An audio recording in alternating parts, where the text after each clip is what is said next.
Então, para se chegar a um diagnóstico do TDAH em adultos ou em crianças, é preciso seguir alguns critérios. Em primeiro lugar, é preciso que a pessoa apresente um padrão persistente de desatenção ou TDAH, ou seja, a hiperatividade e a impulsividade. E existe um conjunto de atividades ou de critérios e características e sintomas.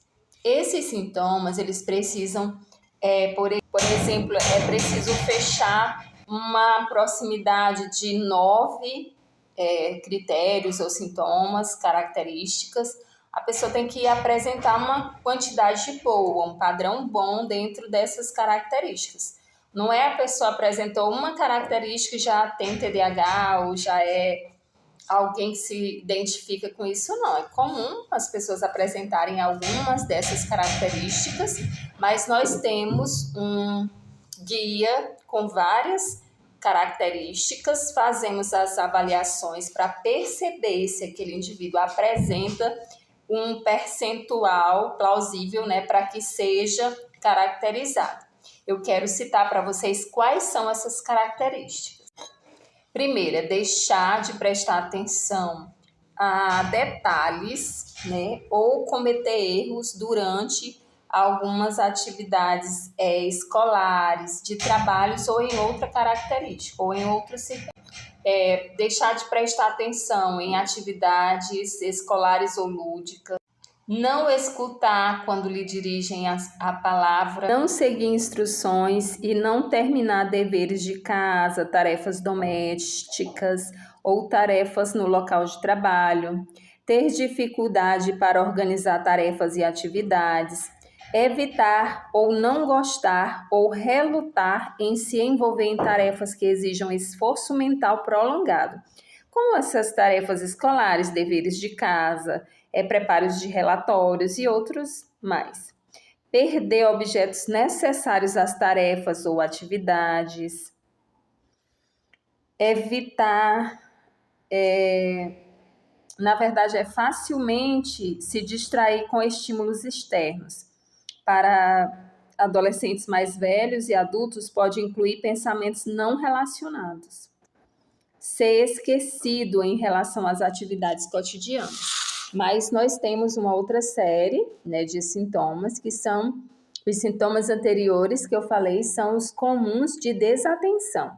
Esses agora nós vamos ver os comuns de hiperatividade e impulsividade, que é remexer ou batucar mãos e pés, ou se contorcer na carteira ou na cadeira, levantar da cadeira em sala de aula ou em outras situações na qual se espera que ele permaneça sentado, em sala de aula ou escritório ou em outros locais. Correr ou subir nas coisas em situações onde isso é inapropriado, ou em adolescentes ou adultos, ter sensações de inquietude. Ser capaz de brincar, ser incapaz de brincar ou se envolver em atividades de lazer calmamente. Não conseguir ou se sentir confortável em ficar parado por muito tempo, em restaurantes, reuniões e outras circunstâncias.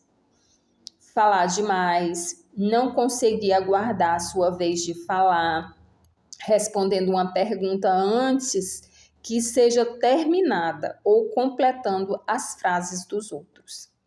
Ter dificuldade de esperar a sua vez, interromper ou intrometer-se em conversas e atividades, tentar assumir o controle do que os outros estão fazendo ou usar coisas dos outros sem pedir. Em geral, é preciso que as crianças apresentem 6 ou mais desses sintomas por mais de 6 meses antes de ser feito o diagnóstico.